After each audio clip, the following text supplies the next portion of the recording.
Bonjour, je fais ce message un peu à la dernière minute. Avant que la vidéo commence, j'aimerais seulement dire que finalement, cette review sera séparée en deux ou même peut-être trois parties, car j'ai sous-estimé le temps qu'elle prendrait pour être faite, et aussi car ça fait un petit bout de temps que je n'ai pas mis de vidéo sur la chaîne, car justement, cette vidéo a été un petit peu dure à monter.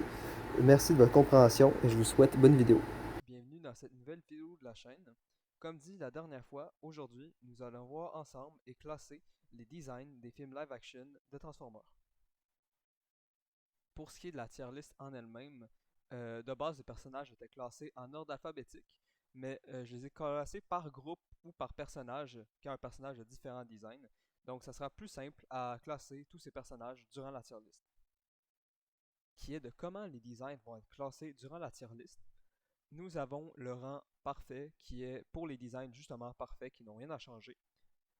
En dessous, nous avons les designs qui sont super, qui sont très bien, mais qui manquent parfois un petit truc pour être dans parfait.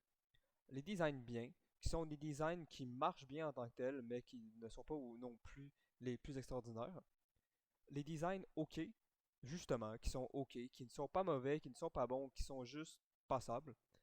Les designs buff, qui sont des designs qui ne sont pas très bien, mais parfois ont juste une petite touche qui fait en sorte qu'ils ne sont pas complètement nuls. Et les designs nuls, qui selon moi sont des designs qui sont complètement achetés et qui ne valent rien. Du premier design, pour le coup, on ne commence vraiment pas avec un bon design. C'est le design de Alice dans Revenge of the Fallen, qui part directement en nul. Dans le fond, Alice, dans le film Revenge of the Fallen, est une sorte de pretender, comme dans la première génération. En gros, c'est un Transformer qui se transforme en humain. Sauf que le design et comment le personnage se transforme, c'est incroyablement cursed. Et honnêtement, pour ceux qui ont vu le film, ils comprendront comment les bouts de peau se détachent, la langue, tout. Non. C'est vraiment un design qui est premièrement la scène est malaisante de la transformation. Et le design en tant que tel, même le robot, c'est une sorte de frenzy avec des cheveux. Même si le design de frenzy, pour le coup, je l'aime un peu plus. Celui-là, même s'il ressemble, juste le principe qu'il se transforme en humain, non, pour moi, c'est pas un design qui passe bien et ça part dans le. Pour ce qui est des prochains designs, ça sera globalement tous les designs de Arcee que j'avais regroupés. Même si dans le premier design de Arcee que nous allons classer, elle vient avec Chromia et Iltawan parce que ce sont globalement les mêmes designs. Il y a seulement les couleurs qui changent. Et pour le coup, même si comme Alice, c'est des designs qui sont assez cursed avec des formes assez étranges, ils se transforment en moto comme la Arcee de Rise of the Beast, sauf que euh, leur jambe devient une roue et ça leur donne une forme de corps assez biscornu. Et bon, même si leurs visages, je trouve, sont passables, sont assez bien réussis, le reste du corps, personnellement, je trouve ça ne va pas. Mais encore une fois, les modes alternatifs sont quand même bien. Donc, contrairement à Alice, je les mettrais dans Bof, les trois, puisque ce sont globalement le même design. Continuer sur les designs de Arcee, nous avons son design du film Bumblebee, qui pour le coup est très fidèle à la G1, même si je trouve que c'est presque en fait le contraire des autres designs d'Arcee.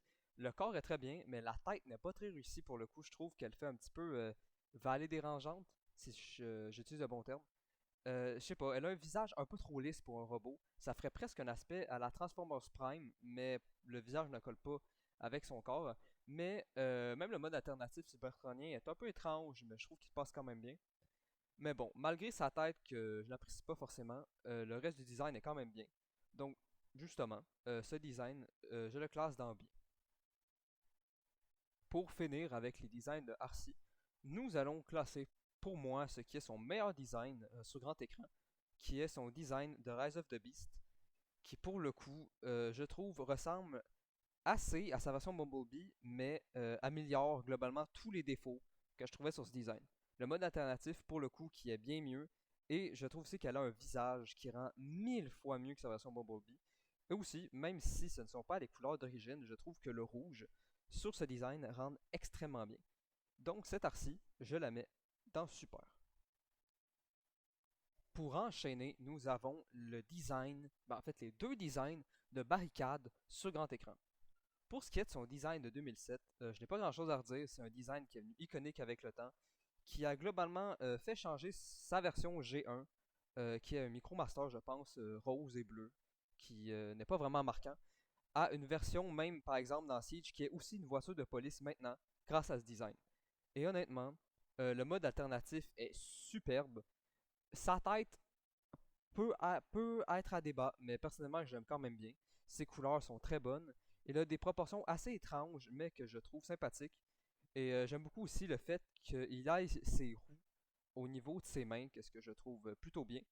Et pour moi, c'est un design qui a réussi à établir le personnage. Et honnêtement, pour moi, que ce soit pour le mode alternatif et pour le mode robot, et le fait qu'il soit iconique avec le temps, c'est un design qui part aussi en super et que je mettrais même devant la RC de Rise of the Beast. Maintenant, pour ce qui est du deuxième design de barricade qui est apparu dans The Last Night, il est très bien. Je sais que beaucoup de personnes aiment énormément ce design, mais personnellement, même s'il reste très bien, je trouve que c'est un design qui est moins iconique et qui rend moins bien que sa version de 2007 et que Dark of the Moon, puis ce sont la même. En fait, je trouve premièrement que les couleurs sont moins impactantes. Le bleu marin a un moins bon contraste, je trouve, avec le blanc que quand il avait une couleur noire. Je trouve aussi que sa forme de corps, on remarque moins un petit peu les pièces de son véhicule, même s'il en a beaucoup au niveau du torse.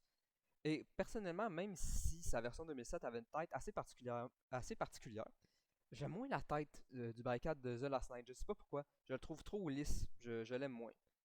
Et bon, pour moi, c'est un design qui reste quand même bien, mais justement, bien. Je vais le classer dans bien, parce que c'est un bon design, mais qui pour moi est inférieur à sa version de 2007. Et je le mettrais pour le coup quand même en avant de la RC de Rise of the Beast. Voyons, Bumblebee.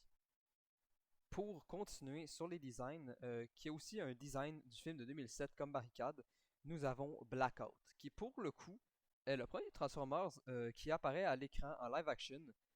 Et quelle première apparition, j'ai envie de dire. C'est un des meilleurs designs selon moi sur grand écran. On retrouve les pièces de son véhicule aux bons endroits. Il fait massif, il fait imposant.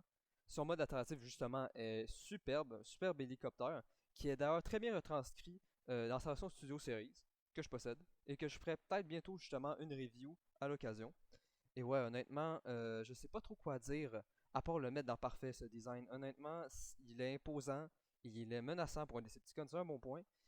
Et ouais, honnêtement, je trouve que c'est un très bon design et ça va être celui qui inaugurera la section des parfaits. Puisque nous venons de parler de Blackout, nous pouvons enchaîner sur son fidèle compagnon, on pourrait dire, qui est Scorponok du film de 2007. Qui pour le coup, je sais que pas mal de personnes n'aiment pas forcément le design parce que ça ne fait pas très Transformers. Mais de qu'est-ce que j'ai pu comprendre, même si ça ne se voit pas, il aurait techniquement un mode alternatif qui serait le moteur de l'hélicoptère de Blackout. Et pour le coup, je vois à peu près les pièces du moteur sur Scorponok. Je m'y connais pas en moteur d'hélicoptère. C'est peut-être la dernière chose que je connais sur Terre. Mais tous les engrenages et les pièces mécaniques sur ce Scorponok, on peut à peu près voir que justement c'est peut-être un moteur. Et pour le coup, je trouve que ce Scorponok a des très beaux détails. Le doré et le mélange de gris sur ce personnage, si on peut appeler un personnage parce qu'il ne parle jamais et à part attaquer des humains, il ne fait pas grand chose. Mais bon, je trouve que le design en tant que tel, même s'il ne fait pas le plus Transformers, je trouve à bien travaillé. Et je le mettrais dans bien. Même si je sais que certaines personnes l'auraient peut-être mis plus bas, mais on va quand même le mettre pour l'instant dans le dernier des biens, car ça reste un bon design, mais il ne faut pas abuser non plus. Prochain design à classer pour la tier list, qui est aussi pour le coup un Decepticon du film de 2007, est Bone Crusher. Bone Crusher, pour le coup, mis à part son mode robot que je trouve très bien, même si un peu trapu, je trouve qu'il a une forme assez spéciale, est son mode alternatif qui, je vous conseille d'aller vous intéresser à l'histoire autour de ce mode alternatif, car il y a des anecdotes de tournage autour qui sont assez intéressantes. D'abord, si vous pouvez trouver une vidéo sur YouTube ou quoi que ce soit, ou si j'en trouve une, je la vous mettrai en description, mais toute l'histoire autour de son mode alternatif durant la production du film est assez intéressante. Bon, pour ce qui est du design en lui-même, euh, pour le coup, même si ça reste une couleur assez terne, le beige, je trouve qu'il a un petit peu plus de couleur que d'autres Decepticons dans les films qui sont généralement gris ou noirs. Et justement, le bail sur ce personnage, je trouve, rend particulièrement bien. Et aussi, il a, on pourrait appeler ça une pince, pour le coup, qui a été de son mode alternatif et qu'on retrouve justement sur son mode robot et qui se sert pour attaquer des voitures et Optimus durant le premier film. Je trouve justement cette pince est assez iconique pour le personnage et que la plupart des gens qui ont écouté le film s'en souviennent. Donc, aussi son mode alternatif est très beau, je trouve, et assez iconique. Et justement, le mode robot aussi est assez iconique. Et pour cela, puisque les gens l'apprécient bien, et même moi aussi, et qu'il est devenu un bon symbole du premier film, je le mettrais dans bien, juste devant Scorponok, car même si le design est plutôt sympathique, je trouve qu'il manque de quelque chose et que son corps a des proportions assez particulières que je n'apprécie pas pour le mieux. Pour le prochain design, nous allons partir sur Brains, qui, pour le coup, va rejoindre Alice dans les nuls, même s'il reste devant. Parce qu'on va pas se mentir, ça reste quand même un mini Q de Dark of the Moon, mais qui se transforme en ordi portable et avec son bras symétrique, plus gros que l'autre et ses cheveux en bataille. Non, c'est vraiment pas un design qui rend bien. Même si pour le coup, je le mets quand même devant Alice parce que c'est un design qui reste quand même moins malaisant et que, on va se dire, le mode ordinateur portable, c'est déjà moins horrible qu'un mode humain pour un Transformer. Pour le coup, on est encore sur un design des Decepticons du film de 2007 et ce personnage est Brawl. Brawl, pour le coup, même si, comme pour les autres, la plupart des Decepticons du film de 2007, sa tête est assez spéciale, même si je l'apprécie bien. Elle fait massive, elle fait quand même imposante, je trouve, assez robuste. Le design en tant que tel, pour le coup, même si j'avais dit que la plupart des Decepticons des films avaient un peu de couleur, Brawl a quand même du vert sur lui, un peu du camouflage. Et son mode alternatif, justement, qui est un tank, qui, avec une sorte de grillage à l'avant qui rend particulièrement bien et que je trouve fort sympathique. Ben ça, pour ce qui est de son mode alternatif, c'est un bon point.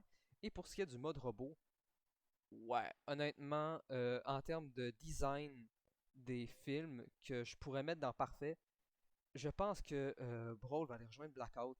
Parce que même si, comme pour les autres Decepticons des films, sa tête est assez spéciale, ses couleurs, son mode alternatif, même son armement qui fait extrêmement imposant sur lui, je trouve que c'est un design qui passe particulièrement bien en live action et que je ne vois pas grand chose à rajouter ou à changer sur ce design.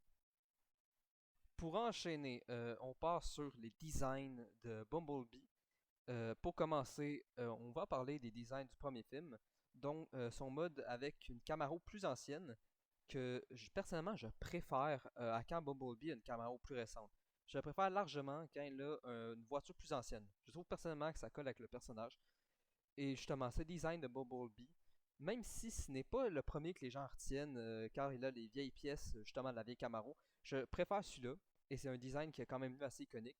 Donc pour moi, le premier design qu'il a dans le film de 2007 part dans Super. Et son design qu'il a aussi dans le film de 2007 et dans Revenge of the Fallen et Dark of the Moon, même s'ils ont des légères différences, notamment au niveau du torse. Pour le coup, je le mettrais juste derrière lui car j'aime juste un petit peu moins son mode véhicule. Et un design aussi qui se rapproche beaucoup de celui-ci, qui a juste une dominante de noir sur lui. Et aussi pour le coup, une vieille Camaro, ce qui j'apprécie particulièrement ça, est le design le point de design qu'il a dans Age of Extinction, excusez-moi. Et pour le coup, ce design, je vais faire me décider si je le mets devant le premier design de 2007. Parce que la dominante de noir sur Bumblebee, j'apprécie particulièrement. Et justement, le fait que ce soit une vieille Camaro, j'aime beaucoup. Donc, ouais, c'est compliqué. Le noir fait un peu moins Bumblebee, même si j'apprécie énormément son mode alternatif. Donc, je le mettrai juste derrière le premier design qu'il a dans le film de 2007 et juste devant son deuxième design qu'il obtient avec la nouvelle Camaro. Pour ce qui est de son deuxième design, dans le quatrième film, quand il scanne la Camaro plus récente, et aussi d'ailleurs quand il scanne techniquement le mode robot de Stinger, qui j'ai jamais compris dans le film pourquoi il le scanne, justement puisqu'il dit que c'est une copie. Mais bon, faudra demander à Michael Bay. Et justement, ce design qui passe quand même bien pour Stinger, parce que il reste sous forme de particules et qu'il n'a pas forcément de pièces de voiture. Sur Bumblebee, c'est un design qui ne passe pas du tout. et que contrairement à son premier design qu'il a dans le quatrième film, qui selon moi aurait dû garder ce design, à part peut-être les phares et des parties de jantes à l'arrière du robot, on ne voit aucune pièce de sa voiture. Et il n'y a pas grand chose à sauver sur ce design, on dirait juste un robot lambda. Ouais, peut-être que le torse, justement, j'arrive à l'apprécier. Mais ouais, non, ce design pour moi, ça part juste dans OK. Il y a certains trucs que j'arrive à apprécier dessus, mais pour moi, c'est clairement un design qui est inférieur à ses autres versions.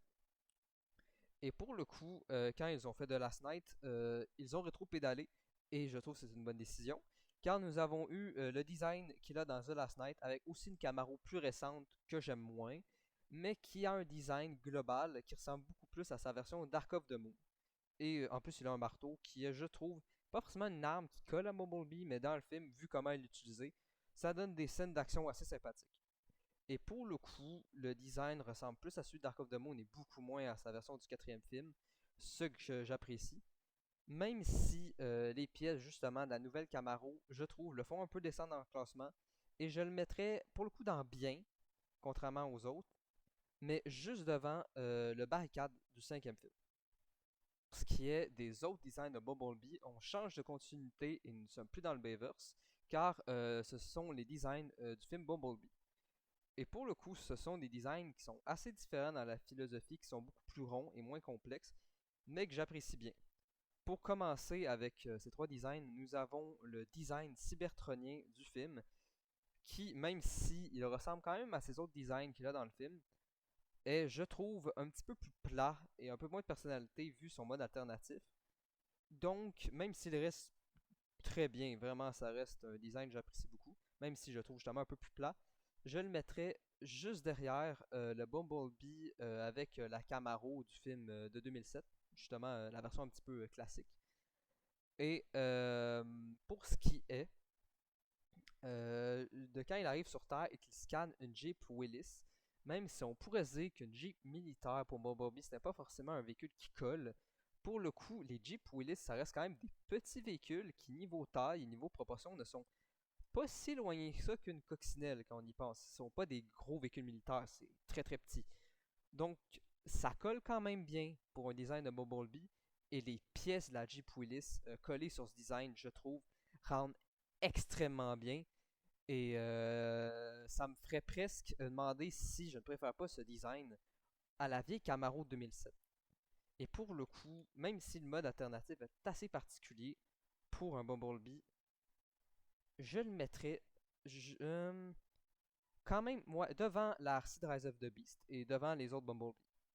Et pour ce qui est de sa version coccinelle qui rend hommage à la G1 et justement reprend le design de sa version cybertronienne et de sa version Jeep, a pas mal les mêmes détails, hormis les pièces du véhicule, qui sont justement les pièces de la coccinelle, qui je trouve rentrent plutôt bien sur ce design, qui font assez rond. Et pour le coup, ce design, je le mettrais juste derrière sa version Jeep et devant la RC de Rise of the Beast.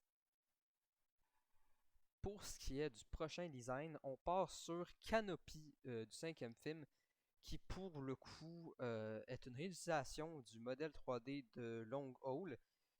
Long Haul est un bon design, mais pour le coup, réutiliser autant des modèles 3D de ce personnage, je trouve que c'est assez facile et pas très inspiré. Sa tête aussi rend moins bien. Je pense aussi qu'ils ont changé sa taille comparé à Long Haul, ils l'ont fait plus petit, si je dis pas de bêtises. Et aussi, ils ont juste mis de la caillasse sur lui. On voit jamais son mode alternatif. Niveau couleur, il est jaune. C'est une couleur qui peut être appréciable. Mais sur ce design qui n'a pas grand chose de particulier et qui n'est pas très inspiré, honnêtement, même si ses concept art le montraient se transformer en métro avec un autre design. Pour le coup, ses concept art étaient magnifiques, je trouve. Mais qu'est-ce qu'on a eu dans le film, pour le coup, ce design, je le trouve pas très inspiré.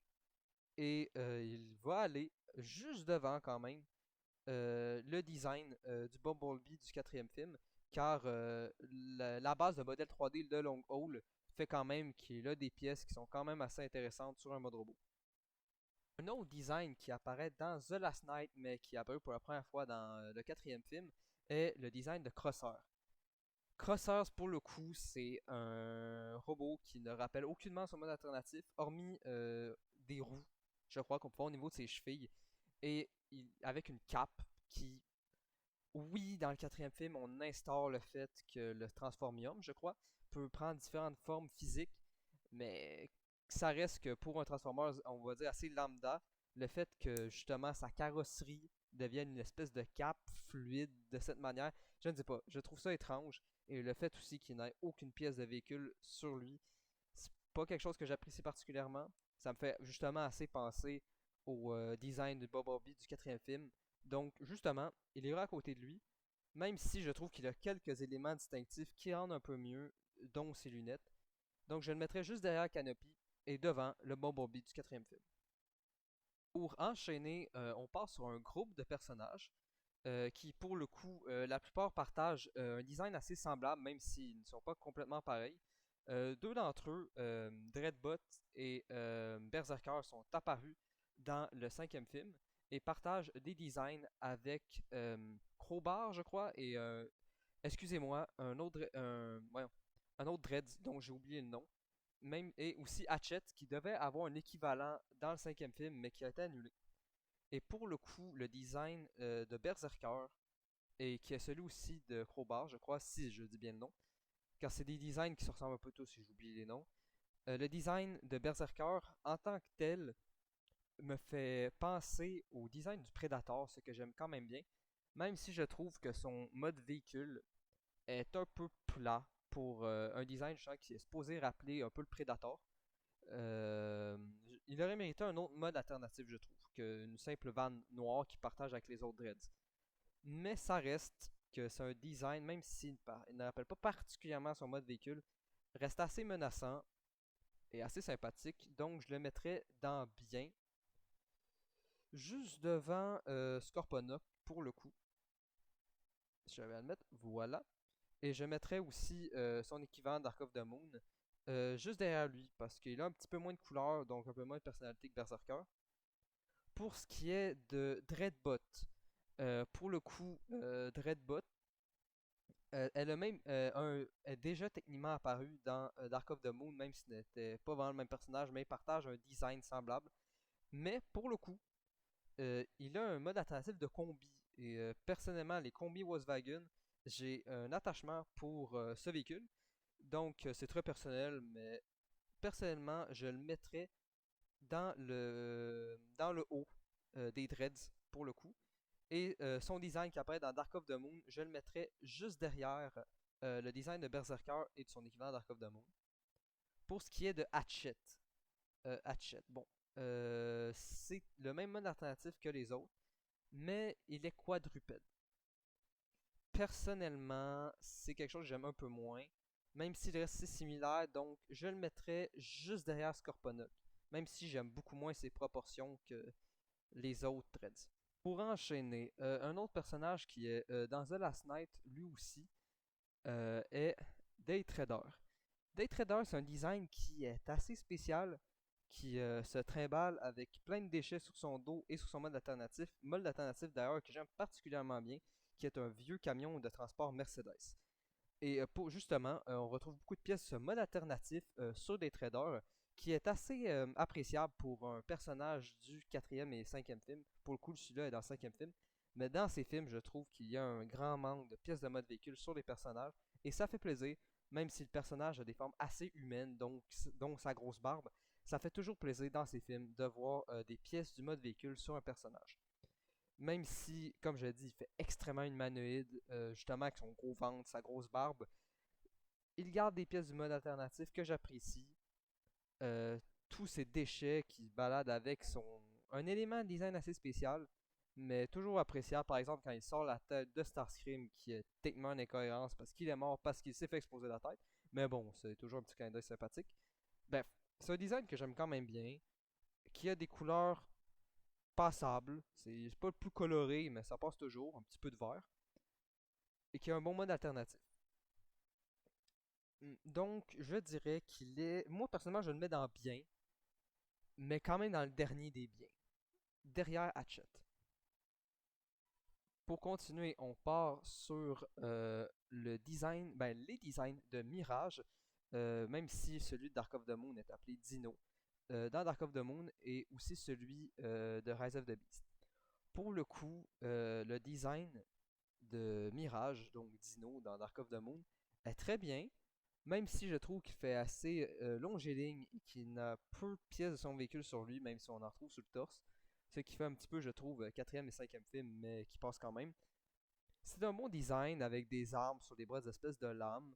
Son mode alternatif de Ferrari est plutôt sympathique, même si ça a empêché d'avoir des bonnes figurines de lui faites à cause de problèmes de droit, mais ce n'est qu'un détail, c'est pas le problème principal. Mais le truc que je trouve un peu dérangeant sur ce design, c'est que ce n'est pas vraiment un mirage.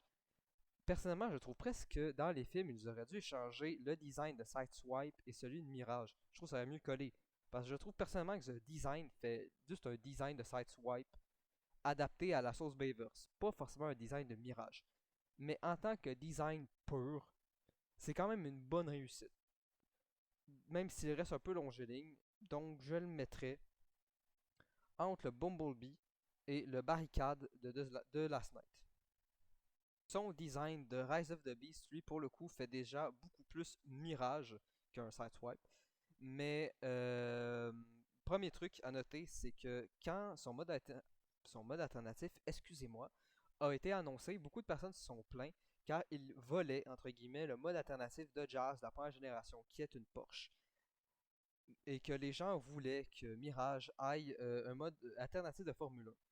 Qu'est-ce que personnellement je suis pas forcément d'accord parce que dans le film je trouve que les pièces de la Porsche qu'il a sur lui rendent quand même bien et aussi le fait que Mirage est supposé être discret, qu'il utilise des hologrammes et sera invisible. Avec un mode de Formule 1, c'est pas quelque chose qui marche forcément, je pense. Donc lui donner un mode de Porsche même si c'est pas le plus discret est quand même plus logique quand il se bat dans des rues de New York. Et pour le coup, son mode alternatif, je le trouve très bien, argenté, avec des lignes bleues sur le dessus. Je trouve que ça donne des très beaux contrastes et des très belles couleurs au mode alt. Et pour ce qui est de son mode robot, comme j'ai dit précédemment, il utilise des pièces de son mode alternatif, mais aussi je trouve qu'il utilise beaucoup de pièces, mais de l'intérieur du véhicule. Beaucoup de pièces de moteur et de l'ingénierie de l'intérieur du véhicule et non de l'extérieur. Ce qui est assez rare à noter sur un Transformer, je trouve, et pour le coup, qui rend plutôt bien sur ce Mirage. Et aussi un truc à noter, c'est qu'il a plusieurs asymétries, notamment justement au niveau de son torse, avec ses pièces mécaniques, et aussi au niveau de sa tête, qui n'est pas complètement symétrique. Et pour le coup, les couleurs qui sont assez fidèles à la première génération, et tous les éléments de design avec les pièces de la Porsche, et tout sur ce design, je trouve, rendent quand même bien. Et le fait justement qu'il y a des pièces de l'intérieur du véhicule est assez rare que j'aime particulièrement. Donc pour moi, le design de Mirage, c'est un design qui ne sera pas forcément un classique à l'avenir, selon moi, mais je trouve une philosophie de design assez intéressante. Et pour moi, ce design va juste devant le design cybertronien de Bumblebee dans le film Bumblebee. Et dans le quatrième film et dans le cinquième film. Justement, pour le coup, il y a deux designs distincts, la version du quatrième film et celle du cinquième, qui ont un changement de mode alternatif qui passe d'une Bugatti à une voiture de sport Mercedes, que j'ai oublié le nom, désolé, je suis pas un expert en voiture. Et il a aussi changé de couleur, et aussi de tête. Même si ça se remarque un peu moins, il a changé de tête, et nous allons voir juste après justement que c'est pas forcément quelque chose qui est bien. Pour ce qui est de son design du quatrième film, il est supposé être un triple changer. Même si on voit que les pièces de sa Bugatti, pas vraiment son hélicoptère, à part un petit peu les pales dans le dos, je trouve que pour le coup, on retrouve plus de pièces sur mode alternatif que d'autres designs du quatrième film, comme ces deux-là, que ils vont rester en hockey, hein, ils sont pas très bien. Mais bon, bref, le design de Drift a plus de pièces sur mode alt, justement de sa Bugatti, je trouve qu'il rentre assez bien sur le mode robot. Et son aspect de samouraï et de ses couleurs noires et bleues qui donnent un bon contraste, je trouve lui donne, excusez-moi, une plutôt bonne esthétique. Donc pour moi, ce design part juste devant les dreads. Et pour ce qui est de sa version de la Snipe, je trouve il a un mode alternatif qui est moins bien que sa version du quatrième film. Des couleurs aussi, je trouve moins belles. Et aussi une tête qui, je trouve, est moins expressive et beaucoup plus. Je sais pas, la forme de ses joues, on dirait presque une chirurgie esthétique un peu botchée, c'est très étrange. Bref, honnêtement, pour sa version du cinquième film, je le mettrais avec ses compères dans le coin des OK avec Drift et Bumblebee. Bon, maintenant, passons au driller de Transformers 3, Dark of the Moon, qui est l'espèce de ver cybertronien qui accompagne Shockwave durant le film. Et justement, c'est un ver cybertronien. Techniquement, ce n'est même pas vraiment un Transformer. Donc, je pourrais le mettre dans nul parce qu'il ne se transforme même pas. Ce n'est pas un Transformers, encore une fois. Et c'était juste un ver cybertronien. Mais je ne sais pas.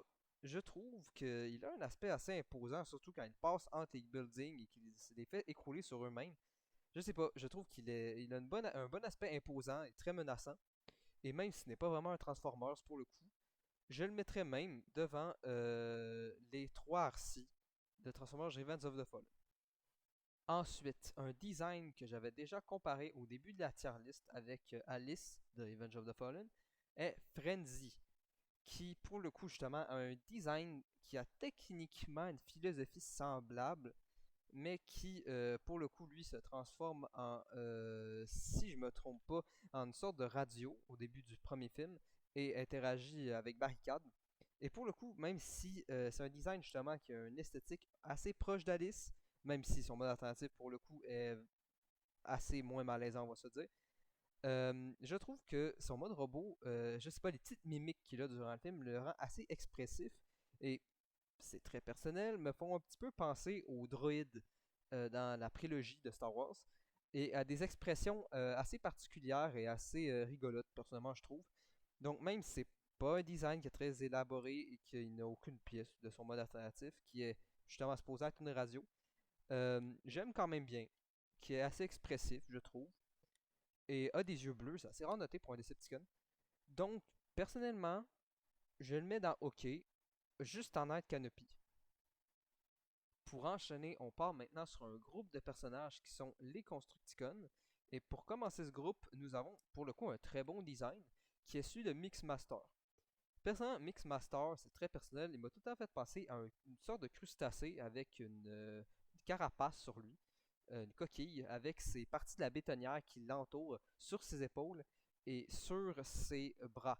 Parce que justement, ces parties de bétonnière sont très lisses et assez larges, ce qui donne genre des grandes plaques assez lisses. Mais son mode alternatif comporte extrêmement de petites pièces, ce qui je trouve fait un contraste justement avec les parties de bétonnière. Et justement, son mode alternatif est très beau, personnellement, avec son insigne Decepticon à l'avant, qui est un insigne Decepticon orné sur une petite tête de chien que je trouve particulièrement sympathique. Et même si son mode tête pour Devastator est assez particulier parce que beaucoup de rouge apparaît lors de la transformation, ce qui n'est pas forcément supposé être à cet endroit, je trouve que ça reste un design avec un bon mode alternatif, un mode robot sympathique qui utilise assez bien les parties de la bétonnière sur mode robot pour lui donner un aspect assez imposant et assez particulier. Juste aussi sa tête qui a un aspect assez allongé, assez étrange et très insectoïde, mais que personnellement j'aime bien. Donc pour le coup, bon mode alternatif, très bon mode robot, même si son mode tête pour Devastator est assez particulier, je mettrais personnellement ce design dans bien. Juste, on va le mettre juste en arrière du Bumblebee Cybertronien. Pour ce qui est des autres Constructicons, excusez-moi, nous avons Skipjack, qui est bizarrement là, qui n'apparaît même pas à l'écran, contrairement justement à Rampage, qui est la version rouge de ce design, qui pour le coup n'est pas présent dans la tier list, c'est assez étrange, à part si je n'ai pas vu, mais j'ai bien cherché, il n'est pas là, ben je pense. Mais bref, pour le coup, nous avons Skipjack, qui est le même design que Rampage, sauf que la couleur change. Même si je trouve que le jaune et le rouge sont pas forcément des couleurs sur un design qui change grand chose, c'est pas les mêmes couleurs, mais je trouve que pour ce design-là, c'est pas quelque chose qui change grandement la philosophie en elle-même. Pour le coup, Skipjack, c'est assez étrange comment il est fait. Il a une espèce de queue ou foreuse, c'est très difficile à dire, sur laquelle il se déplace et peut creuser dans le sol. Et justement, ces chenilles de son mode alternatif qui sont un tractopelle qu'il se sert pour fouetter ses ennemis avec, donc ça sert comme arme. C'est un design qui est aussi très particulier comme la plupart des designs des Constructicons, mais pour le coup est assez inventif avec son espèce de foreuse à la place de ses jambes. Et aussi, sa tête rend très bien pour le coup. Et bref, personnellement, c'est un design qui est très spécial, mais que j'arrive quand même à apprécier et qui entre dans la philosophie des constructions en général. Donc, je le mettrais dans bien, celui-ci, mais pas dans le haut des biens, parce que ça reste quand même un design extrêmement particulier, pas forcément humanoïde. Donc, je le mets juste derrière Day Trader. La vidéo s'arrête assez brusquement, je m'en excuse, mais une deuxième partie sortira dans le courant de la semaine. Premièrement, parce que la vidéo est assez longue à tourner et j'aimerais la sortir en plusieurs parties pour ne pas faire trop attendre. Et aussi car je ne veux pas faire une vidéo non plus qui dure 1 heure et demie en une traite. Déjà que 30 minutes, c'est beaucoup pour ma chaîne. Donc, si vous avez aimé la vidéo, vous aimez voir les autres parties. Si vous avez aimé, vous pouvez laisser un like et vous abonner. Si vous êtes déjà abonné, vous pouvez activer la cloche de notification. Et si vous voulez aussi plus de contenu de ma part, vous pouvez aller voir le compte Instagram ci-dessous. C'était tout pour moi. Je vous souhaite bonne journée et à la prochaine.